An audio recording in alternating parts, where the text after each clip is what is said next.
My name is Maria Jose. Hi, my name is Cristian. And we are, sorry. And today we are going to talk about PyLadiesCon. If you are not familiar about what is PyLadies, okay. No, maybe. Well, PyLadies is an international mentorship group where we try to support each other around the world. There are many chapters in around the world, and we are very focused in try to help women to be very active in the tech community. The mission is promote, educate, and help to each other. And this is one of the reasons why we are here talking about PyLadiesCon.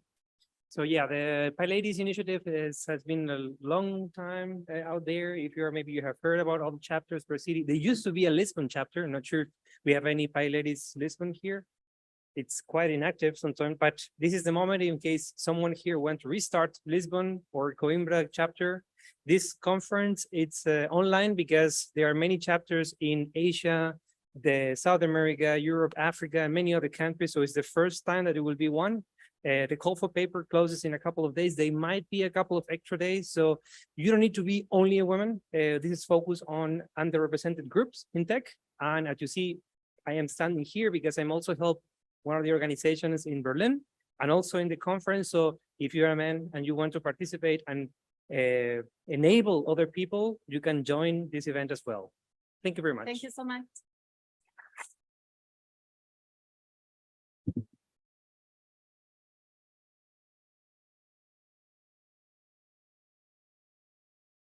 All right, that makes my job easier. Now we have Roger that's going to show us what the RoboRaspbian is. Let's just connect the slides. You know the drill. If I start to clap, it's because I want you to clap with me. Hopefully we don't need to do that.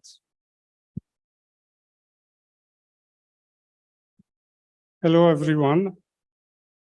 I'm Roger, and I'm going to present you a small side project I did a few years ago.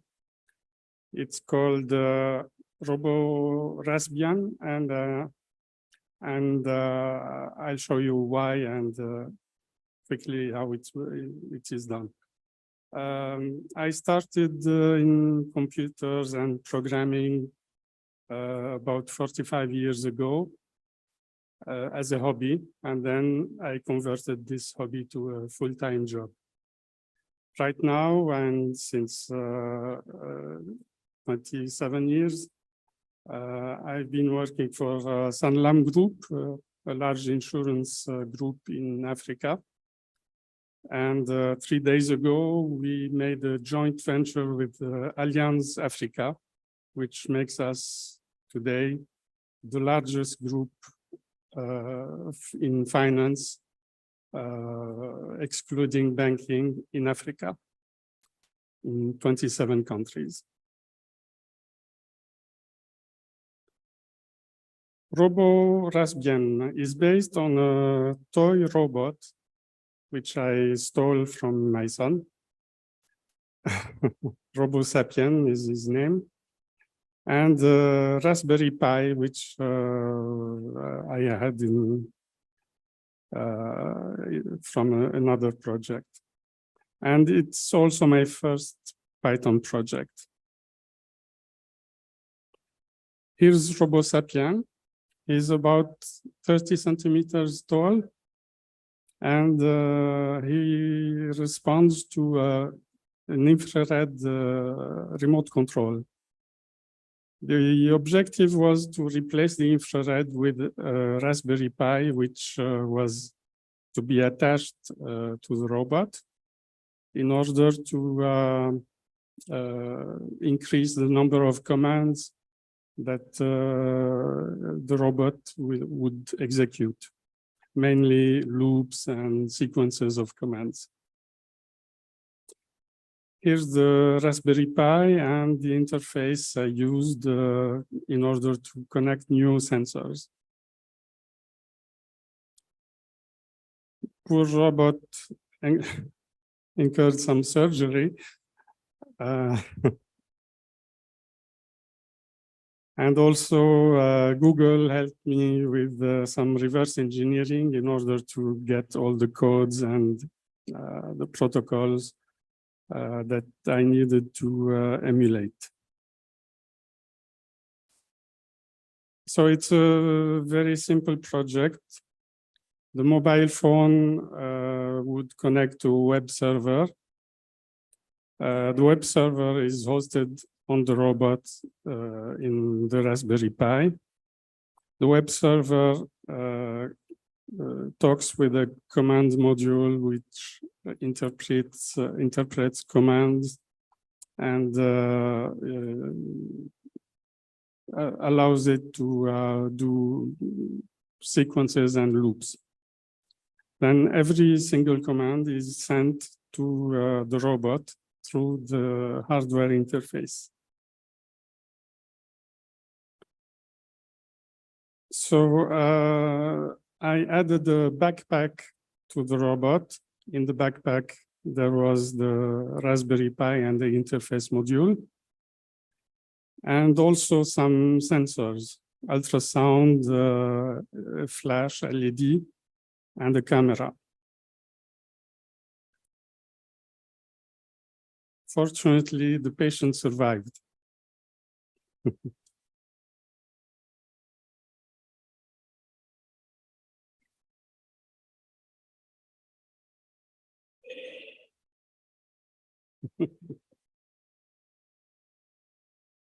So that was his first reaction after the surgery. Then a few hours later, he wanted to express his joy and happiness.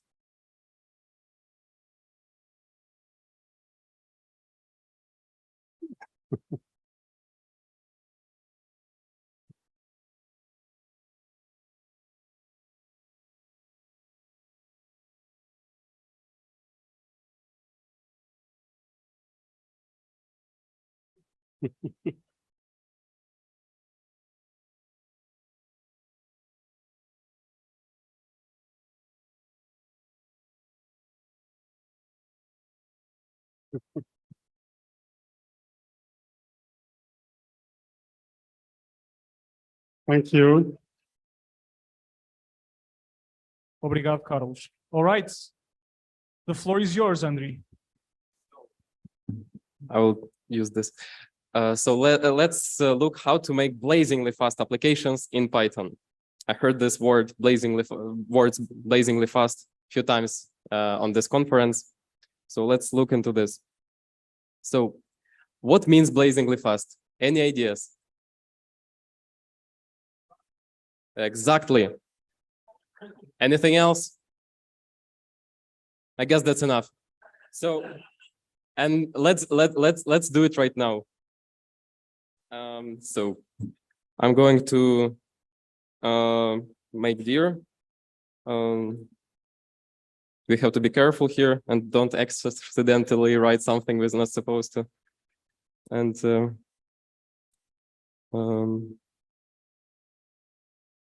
yep. So I have installed Rust and Cargo, and I already have the Python 3.11 environment here. So I'm going to do Cargo new. The name of the model will develop, and it's important --lib. So we're creating a library. Let's see what it gives us, and let's see already. Let's quickly change the a bit configuration so we never return to it. So this is how the project looks. We're gonna need here a lib, and let's use the same name.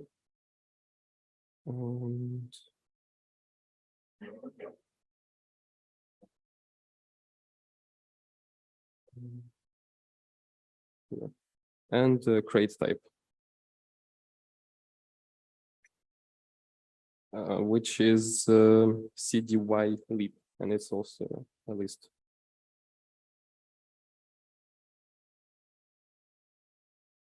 something like this, and we should be good. Let's do some actual coding. Let's create our library. So this is, we can say hello world. And yeah, so here we will need to add this decorator thing. It looks like decorator thing. So no mangle. And yeah, so it actually don't change the name of the function when we make it usable in Python. And we also make it extern C. So yeah, and let's also make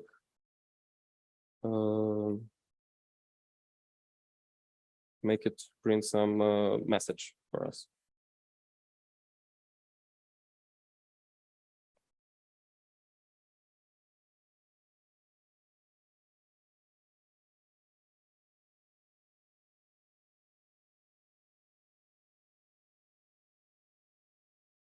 Okay. Yeah, and let's also do some tests for it. Let's just print this. Oh, I didn't print it in the right place. Wait a second. Yeah. Okay, it should be good. Right, and yeah. Okay. Okay, let's go inside our module first. And yep, it works. Let's see if we can see our message. Yes, hello Coimbra. And now let's use our newly created library in Python. For this, I prepared some Python script. I'll just copy it here. And here it is. So we have here import C types, which is a default library in Python. And we're gonna provide the path to our created, oh, actually, I didn't explain this. So we have this oh, we didn't build our code.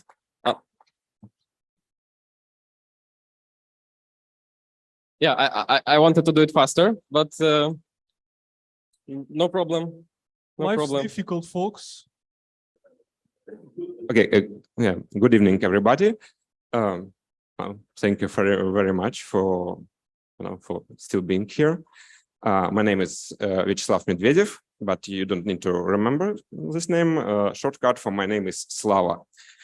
And in some sense here I'm kind of a minority because I didn't ever earn any dollar or euro by writing code in Python. That's my main language for many years was Java. And like since I'm here with you today, I'm like for last year I'm having a lot of interest in Python, and by coincidence around the same time ChatGPT became like an industry changing thing. So I want to share some examples of my personal use cases with ChatGPT, including some stuff that I tried based on things that I've seen like here during past 2 days. Yeah, so if you ChatGPT, as we already discussed a lot, like here and there on the coffee breaks, is just a tool that we can use to write and get good results if we use it right for right things. And yeah, since we're going to use ChatGPT as a friend, yeah, I'm at the moment I'm not. I will use a free version because it still performs pretty well. Yeah, and I will skip introducing myself even more because I have 4 minutes left. yeah, and there's a good phrase. I don't know who is the author. Like, use tools right. So before ChatGPT era, like we all probably used the option on the left, to solve problems, to copy paste code into our production code. And yeah, for a lot of simple tasks, it still works pretty good. But the thing is that Google and Stack Overflow, they are databases, they are indexes, and they just can show you what they already have, but they cannot, they cannot generate new content. And ChatGPT, it's just a language model that's trained to predict the next token based on what it has seen so far. So yeah, I want to do some examples of, sorry. Oh yeah, here it is. It works. Oh, it's fine. It's fine.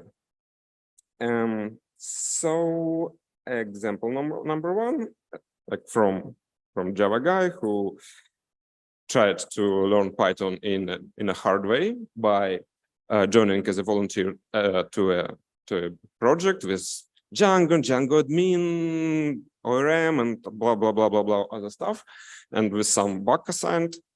And also the guy who doesn't want to share with ChatGPT any sensitive information. So I used A, B, and foo, just to as a placeholders. So let's give it a try.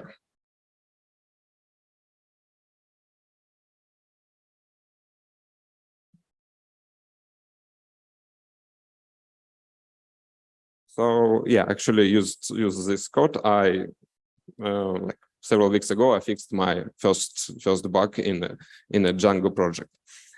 Yeah, like for me, it's pretty impressive and greatly decreases time to to learn new stuff, and it almost feels like I have a human being who is an expert who can help me. Yeah, I'm feeling that I'm running out of time, so I will use a example that I've seen, I think, yesterday. So first, I will ask ChatGPT to generate OpenAPI specification for ticket service for PyCon 2023. Well, it looks valid.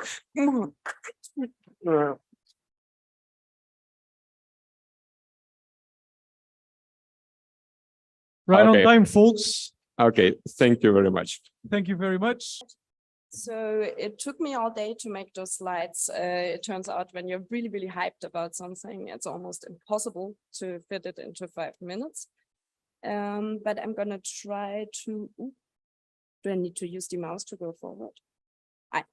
Yes, I'm gonna try to explain to you very quickly what hacker camps are.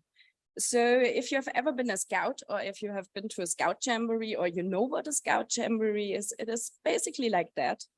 And then you add a lot of high-speed internet. It is fine. Yeah, that's what I'm trying, but it wasn't working. No, it doesn't. It doesn't wanna, maybe. It is fine. So yeah, and if you add high-speed internet here as shown in a so-called Datenklo, it's not a toilet. It provides us with internet. Then you get a lot of relaxed nerds hanging out in hammocks and hanging out in tents and generally having a good time. There is hardware. We have batches. These batches are little PCBs, programmable circuit boards. Most of them are programmable in MicroPython, and they have sensors and all kinds of stuff. You can see one in the top that was somebody on the way back with the train showing how fast the train is going with their new badge. There's some NFC badges. There's all kinds of stuff. There's Bluetooth, you name it, and you're going to find it in form of a badge. There's robots as well. You can see some chilling here, hanging out after a long day of playing football. For our entertainment, there's the little world of techno robot. It plays techno music that gets generated based on its geographical location. We have radio people, we have retro computing, we have obscure devices. We have pretty much everything. We also have software. You can see here the screens in the bar that are driven by our fantastic point of sales that also shows statistics and sometimes the hot tub temperature. In the years we have a hot tub. Yes, and it's generally updated while you're trying to bartend, which leads to a lot of great situations. We have software, we have game jams, we have all kinds of different things that you could be sitting and hacking on. What you can see in the middle is a so-called pixel flood. If you know what Reddit our place is, this is a little bit like Reddit our place. You get the more servers you can master. If you have a big Hetzner machine, then you can fight for your pixels and you can write scripts that place your pixels directly with TCP, and that's just about having as much server power as you can, really. To the right, you can see our point of sales again. We have lots of screens. Oh, light. This is one of the really, really big hacker cams. You can see it looks a little bit like a Burning Man without the drowning. There's tons of people there. Most of these things, like you can go and you can ask to the people who have set it up, and sometimes you can even hack on it. You can jump in on those projects. There's also daylight. In the daylight, there's a lot of art. I don't know if I have time to quickly jump to the program. Maybe. No, the link doesn't even work. There is a lot of talks. So it's like a music festival. And if you take away the music and you add talks and workshops, then basically you have a hacker camp. And there is all kinds of program that might be entertaining or informative or whatnot. Yeah, if you say no, but I'm not a hacker, but I'm not breaking into systems, what should I do there?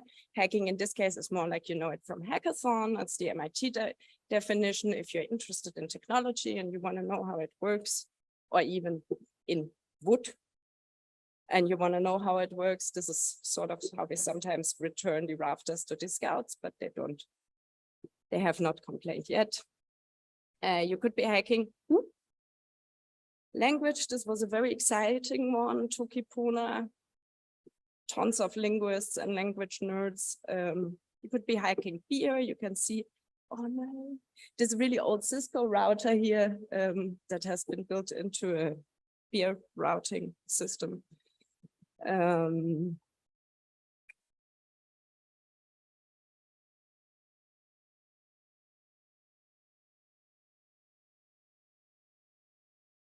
Come talk to me at the party if you want to hear more about hacker camps, but careful, I don't shut up. So thank you. Hello, everybody. My name is Maxim Danilov, and today I want to tell you about some suggestions how Python don't care about your types and offer you also don't care about typing in your code. Who I am? I'm Maxim Danilov. I work around 25 years with in software development, and I work 9 years with Django and Python. And last 4 years, I work with Vue.js, Next.js, and I was also charmed how works React and Django Fresh. All my examples you can find in the repository. And before I start, I should say thank you for my family. Thank you for my wife who support me on every my conference. Thank you for my child. They wait me at home. And thank you for my tear. This is simply joy and love. And I want to say company, thank you for company who support me. Nobody support me here. And yesterday we have one brilliant talk about weird Python. And I thought probably I can also add something to this talk. And I have collected some information in preparation to PyCon the year 2023. I was created talk, what do you yield from, about generators. Today we are perfect talk about list comprehension, and I speak about next step, about generator in our life. And in this preparation, I found some interesting feature, not bug, feature in Python.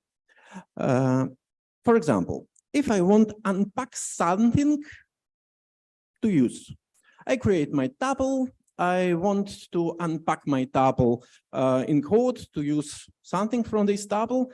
And if I print already unpacked data, instead tuple, I receive list.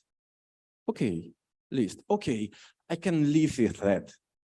But what if I create some function and I send in this function some data, and after that I want to unpack this data back.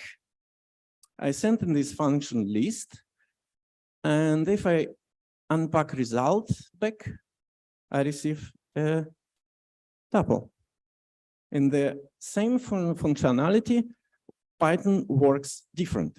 I know why, but this is weird. This is stupid. It should be changes. And I don't like how it works, especially if I use generators. I try to change it in next version of Python.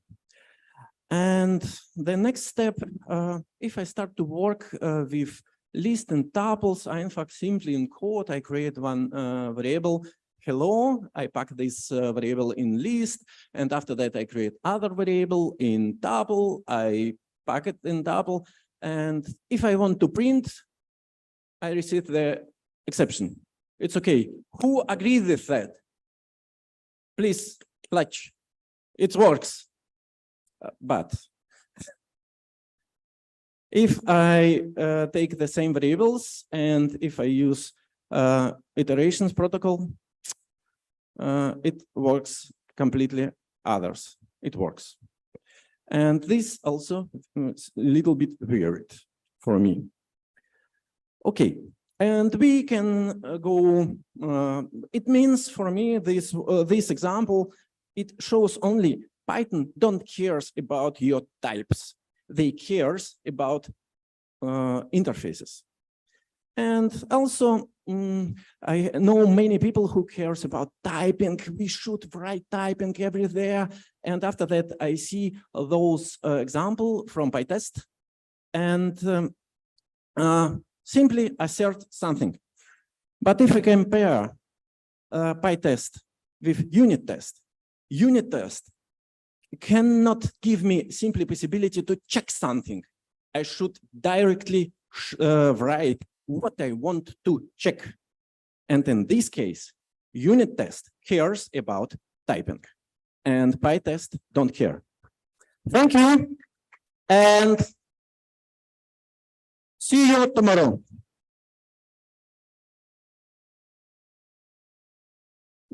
So, hi, everyone. I hope you're enjoying so far. So, thank you. I apologize in advance because this is my very first time in doing a talk in a conference. Yes, thank you. So, yeah, and the topic it's not technical. It's more philosophical thing, I guess. So I said, why not? Because I have a story about it. So, yeah, by the way, my name is Sonia Gonçalves, and I also have a Mandarin name because I'm learning Mandarin.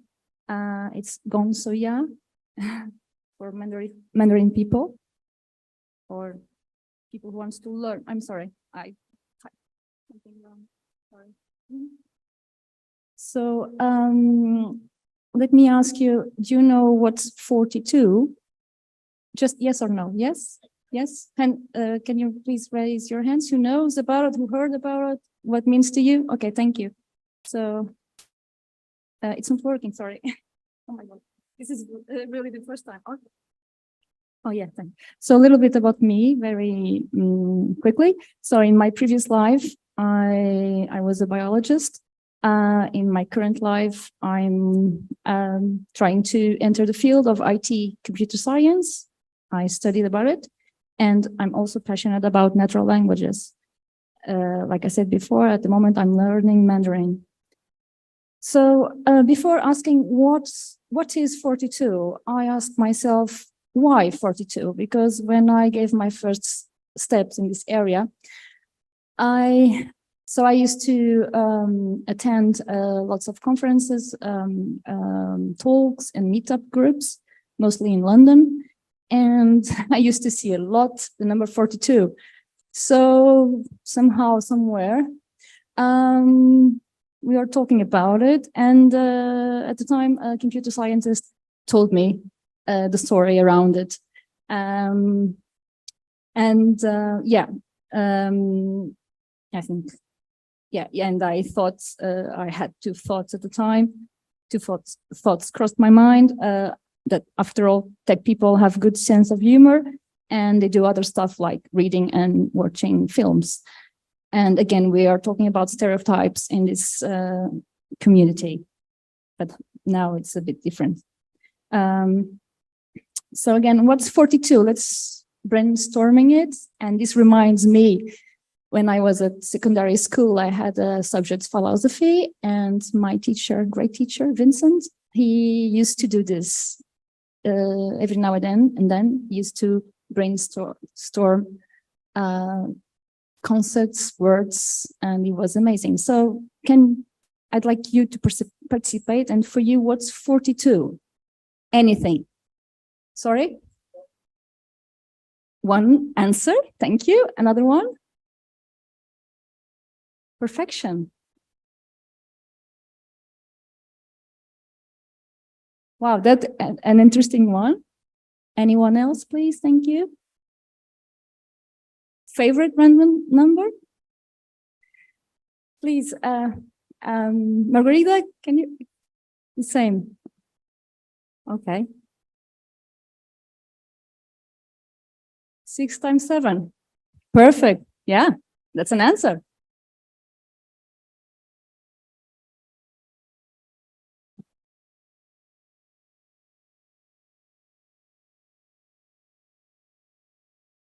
I don't know if I got that, sorry. Prime numbers. I have to think about more about it, sorry. Yeah, so I'll give you some answers that occur to my mind.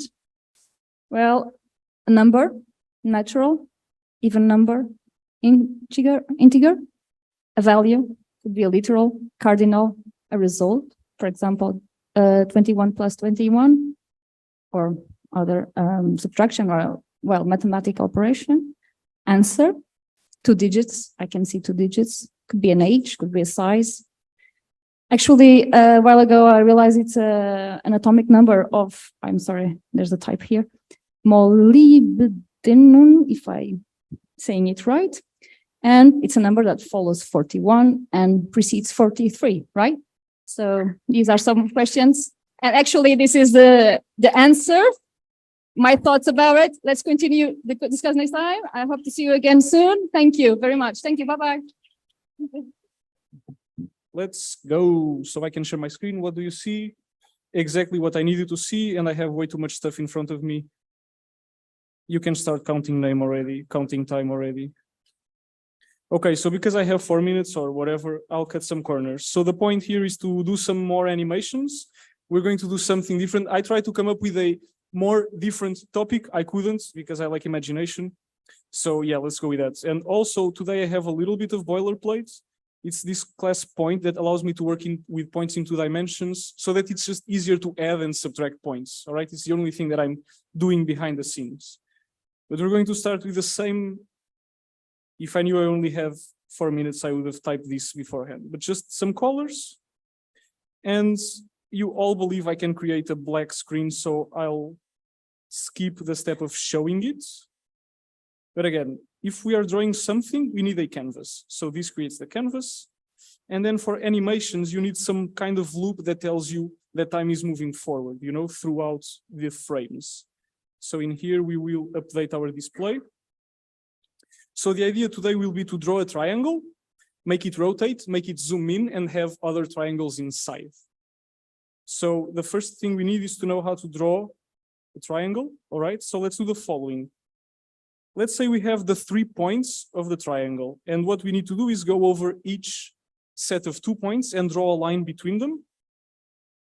So we can go over range of 3, and we can do pygame.draw.line.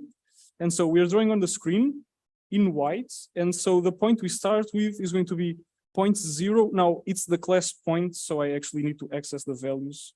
And this is not 0, this is going to be idx -1, and this is going to be idx.values. So this, I like it better this way. So this draws edges. And so if I do something like draw triangle of screen triangle, all right, and now I just need some points. It's going to be 200. These, I'm not making them up on the go. I took a look. These look kind of decent for some definition of decent.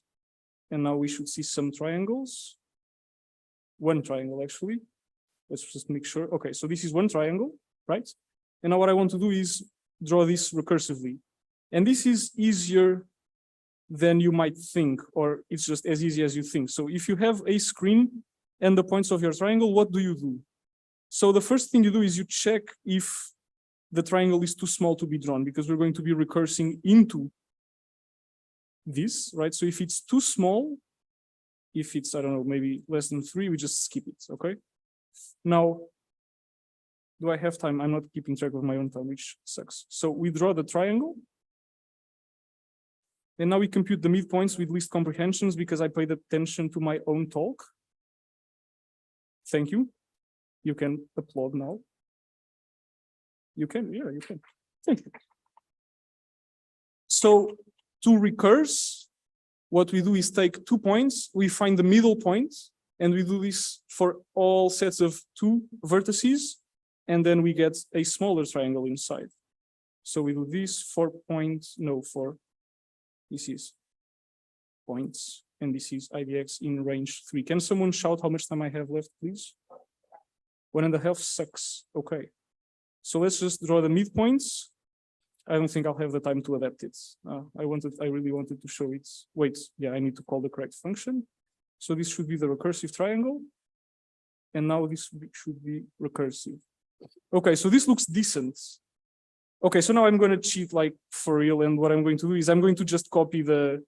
So what's changing now is we have the draw triangle, and this is the recursive function. Never mind the name because this is not actually true. I'm lying.